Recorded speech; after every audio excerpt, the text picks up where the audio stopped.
This is Preston Appel. I am here with Dan Ryder in Buenos Aires. He is one of our missionaries that the church supports. We decided that we wanted to record a Missions Extra. So this is Missions Extra Argentine edition. I'm also here with my son Graham, who is operating the camera for us. So we wanted to talk, there's kind of two parts to this. The first part we're recording here in the big city because the missions contexts are so different. Yeah. Here, we're in the capital district. There are 3 million people, and if you look out to the rest of greater Buenos Aires, there's another 8 million people.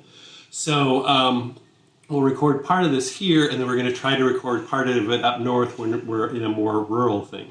But Dan, can you talk a little bit about what it's like to do ministry in this urban context where you've got so many people? How do you reach them? What do you do? Well, I work with Campus Crusade for Christ. We're called Crew now. I've been here 27 years in Argentina, and to do a ministry in a city with 12 million people is not easy. But we've discovered people have natural networks of their friends, their family members. If you can meet an Argentine and have a conversation, get a cup of coffee together, sooner or later the chances are good they will introduce you to their brother, to their spouse, to their roommate. And making a gospel presentation, having a gospel conversation is easy. Argentines love to talk. You're learning that now. They love to talk. They love to find out about you, and they'll go deep. Argentines are willing to go deep into conversation. You can talk about what are your dreams? How do you see your family in the future? What are some of your values? What are some of the things you live by? And then you can have the gospel just go right in there, and people are open. We're finding Argentines, maybe more now. Argentina is in a crisis. They're very open to talk about spiritual things. Yeah, that's cool.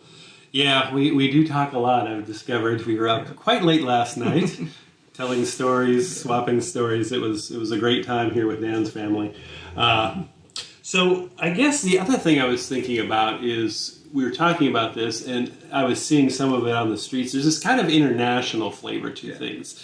We went out to eat. There were a couple of guys from Colombia with us. There's Venezuelans here who've come because, their country is essentially blown up. The government is in really bad shape, but in other countries too. So I was wondering if you could tell us a little bit about the international flavor you have here. Well, this is the capital of the country. People come from all over the world, and some of the newest people who are turning up here are from Russia.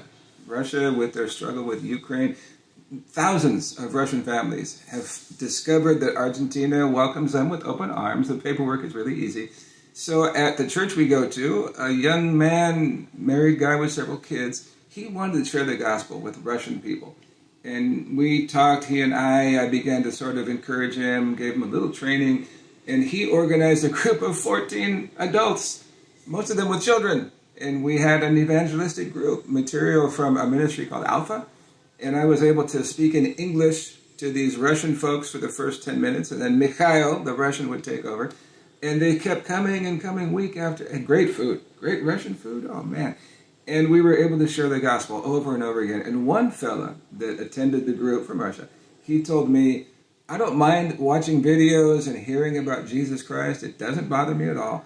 But you'd better give me some evidence, and I'd better hear some science. And if there isn't any science, I'm never coming back to this.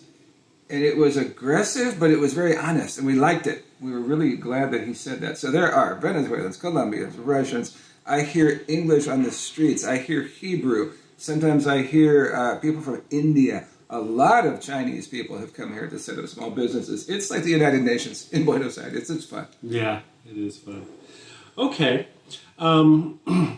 You had told me another story. We're talking about evangelism because I think sometimes many Christians struggle with that. It's like, well, how do I talk to people about this? And sometimes it's good to use a tract to walk through or the Roman road or something like that. But what have you found effective in evangelism and talking to people? Well, that's a good question. I'm not from Argentina. I'm a little bit older.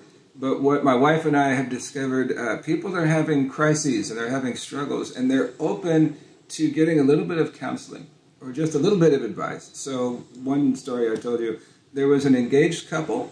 The husband-to-be is an atheist. His fiancée is a Christian. They wanted to meet with us and get premarital counseling. So we talked to them. And at one point, we were discussing spiritual leadership. And I asked the two, spiritual leadership is deciding which of the spouses is going to set the direction, set the tone. What is your family going to do about going to church? What's your family going to do about worship? And I asked the atheist groom-to-be, how prepared are you to be the spiritual leader of your family? And he was silent.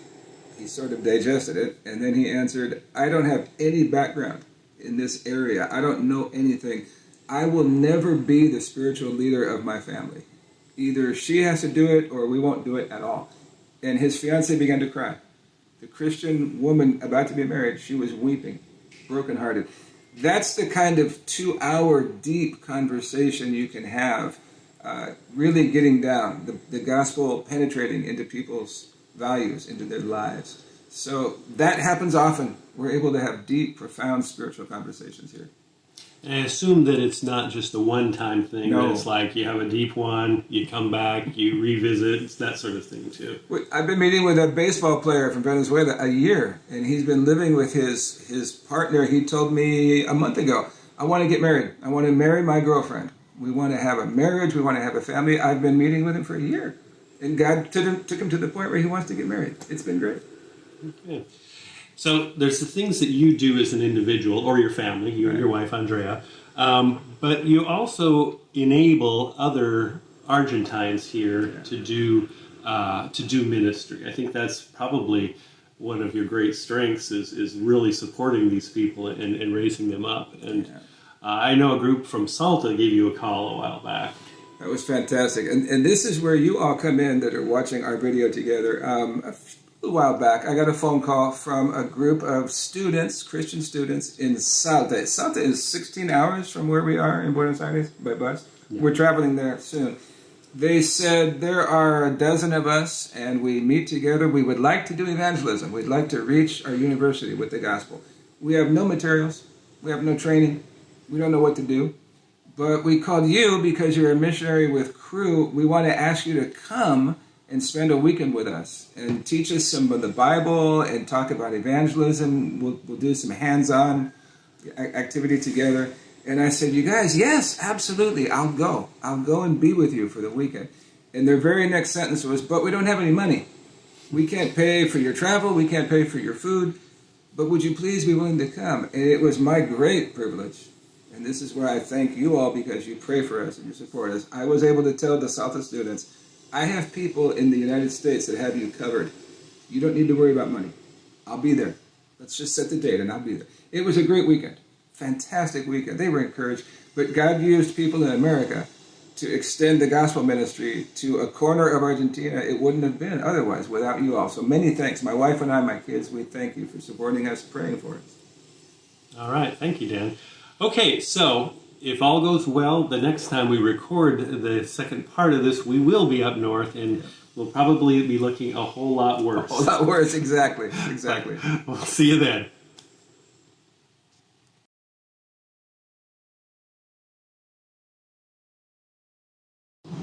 Segunda condición. Tenían que morir una cantidad enorme de enemigos, 5,000 muertos o más. Si tu ejército no mató 5,000 enemigos, no había desfile. ¿Sí?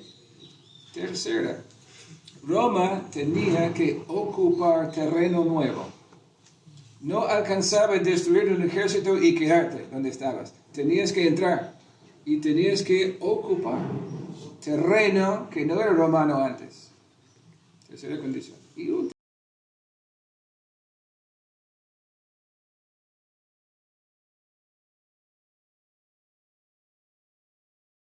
Okay, we're back and more tired than ever, I think. I'd say so. Welcome back to the Missions Extra Argentina Edition Part 2. Day 5, I think, in Tartagal. That's right. Day 5? I think this is day 5 in Tartagal, which, if you look at your map of Argentina and you go way up into the northwest corner of Argentina and up into Salta, we are near the Bolivian border, near the Paraguayan border. This town is interesting because of the closeness to the border and because of where we are. You have a lot of people coming down from Bolivia. Yeah. But you also have, I believe they told us, 7 indigenous people groups that are around here. Do you remember them all? I don't. I remember the ones we've actually gone to visit. So we've been working with churches in various neighborhoods, and most of these neighborhoods are centered around 1 or 2 people groups. So the first place we went had, I believe, the Wichi people group. Wichi? Wichi, thank you. Yeah, you're here to correct me. That was Sachapera. I believe then we went to El Cruce, which was Guaraní. And then the last 2 days we've been in, now I've forgotten the name of it. Tapiete, yeah. Tapiete. The place is called Tapiete and the people are called Tapiete. It was really interesting, I thought, because most of the houses had murals on them. They did. With stuff written in Tapiete. So tomorrow we'll be heading to the retreat to kind of rest up and share and kind of bring a close to everything. But let me give you a bit of an update on what we've been doing beyond what I said. We have a medical team, 2 doctors, 2 nurses. They've been giving free medical appointments to the people here. About 40, 50 patients a day. Yeah. A lot of work. Yeah, so they've been doing a great job. And it's not just giving them the medical checkups and the medical advice, and we do have some medicines that have been donated, but they've had a lot of chances to share with the people, so that's really great. Graham, who is not with us this afternoon, has been doing a lot of work with the children's ministry. The kids seem to love him. And who doesn't love Graham? Who doesn't love Graham? He's great. Yes. So he's been with that group with outreaches to the kids. He's also been going out with the other students that are involved here in the project, inviting people to these activities, sharing with them. I've been doing similar things. I went out with a group to share with the people in El Cruce, and we went to this. It's hard to say it's a house. It's almost like this compound with kind of these very loosely built shacks. I mean, really in this neighborhood, everything is dirt. And most of the garbage has just been thrown onto the streets. It's a very poor area. But living in this house were 3 sisters and their husbands. And we got to share Christ with one of the husbands, and he prayed to receive Christ. So we were very excited about that. He's struggling with drug addiction, and that's going to be hard. But yeah, for him to get away from that. But we tried to give him some advice. I think what will really be necessary is for the church to come alongside him, support him, and and the advice I gave him was that if you fail, and this is difficult, he probably will, don't feel like a failure, just keep trying. So that's been very good. Dan has been unbelievably busy and unbelievably flexible. I believe the first night here, didn't the pastor say, "Hey, I'm going to be gone tomorrow. Dan, you're preaching." That's about right, yeah. That was about the conversation. You did a great job. But what I really, there's a couple of things that, there's a lot we could talk about, but I wanted to focus in on 2 things. One, Dan, there was this, when we went to El Cruce, there, very close to us was this group of paramedics, I believe in training, and they came over to talk to us. And you can maybe take it from there and tell the story of this group of paramedics. Well, there were 4 of them the first day, and they're paramedics. They're finishing their 2-year training. So they're in their 30s, perhaps, late 20s, 30s, I guess. And I had the idea, what if I meet them, chat with them, and if I ask them the question, what do you deal with on the job? Opened up a world. First, job stress as a paramedic, but then they have relationship problems, they have divorces, they're living together, certain violence situations, multiple children, not enough money, and they ended crying. They were weeping with me, and I said almost nothing. I just listened. So that was the first day with the paramedics. The next day, we go back, they brought 2 more. Now there's 6 paramedics. Yeah. And all of them want to talk to Dan the counselor. I'm not a counselor, but I listened to them. I asked them a few questions. What are you struggling with? What might you do to get out of this? In the gospel, I involved the gospel as often as I could. My experiences, able to share Christ with 6 paramedics. It doesn't stop there, because the third day, 2 more new people. A couple of the other ones weren't there. 2 more new women. And by the end of today, I've shared Christ with 7 paramedics, and they have been weeping. They have told me they've trusted Christ. They've made decisions for Christ. They've told me they're going to reconcile in their homes with their boyfriend, girlfriend, spouse. God has done incredible things in 4 days. This is our 4th ministry day. It's unbelievable. Yeah, and I think it was interesting because we were 2 days in El Cruce where they were, Right. and then they rearranged their schedules That's right. so that they could be with us at Tapiete. That's right. Even more. That's how it ended up being 4 days. So that was really great, and I think we're all very excited whenever we see them. Hey, look, the paramedics. They wear bright red paramedic shirts, and you can see them a mile away, and they come up to us. Hey, we want to talk to you guys. We want to be with you. Let's spend some time. And these are not conversations of 5 minutes. I was with one paramedic for an hour and a half, just listening, just counseling, just listening. She was weeping.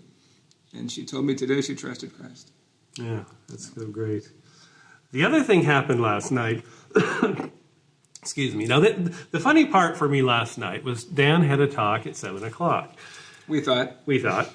So it seemed like we were leaving really late for how far away this was. Yes. We got there, 7:45? We had a driver. Who kindly drove us to the talk. 45 minutes late. 45 minutes late. What happened when we got there? Oh, they said, "Oh, hey, Dan. Glad you're here. You do want some coffee first? Do you want to chat a bit?" South America. Yep. But then, so this, just to set this up, this was at, I believe, a private university. Correct. They were there for a talk on human resources, because that's one of Dan's areas that he does. Secular university once again, and I believe there were like 95 students. People. There were several professors and about 90 students. Ages late teens to 30s, 35. Yeah, I'd say so. But why don't you tell them about how it went? Well, God was very kind to give me an outline to begin. I started the introduction with human resources, but then towards the middle, I thought of corporations, businesses. They have to be accountable. They have to be accountable to the community. They're accountable to governments. Are human beings accountable to anything? And I sort of pivoted by God's guidance to talk about the gospel. Just as a corporation, a business, an organization has to be ethical, honest, because they're going to be accountable, you and I said this to the audience, you and I one day are going to face God. We're going to be accountable for what we did. Do you have any hope? How can you be sure of your eternal destiny? And I shared my testimony, shared the gospel. That was 40 minutes maybe, and we ended, but Preston will tell you, we thought we ended? Yeah. No. It wasn't over yet.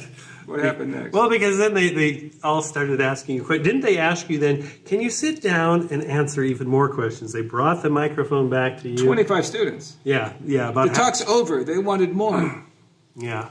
So it was really great. Dan was like a rock star. People were taking photos with him afterwards, That's which true. I found a little bit odd, but does that happen to you a lot? Never. Who takes a selfie with me? Nobody. Who takes a picture with the lecturer? Yeah. Anyway, so it's been great so far, heading to the retreat. Hopefully this Missions Extra will give you a bit of an idea. The first part of Dan's ministry in Buenos Aires, the second part of the project that we've done here. And who knows, maybe we'll be able to do another one of these the next time somebody's down there. Look forward to it. All right, thanks.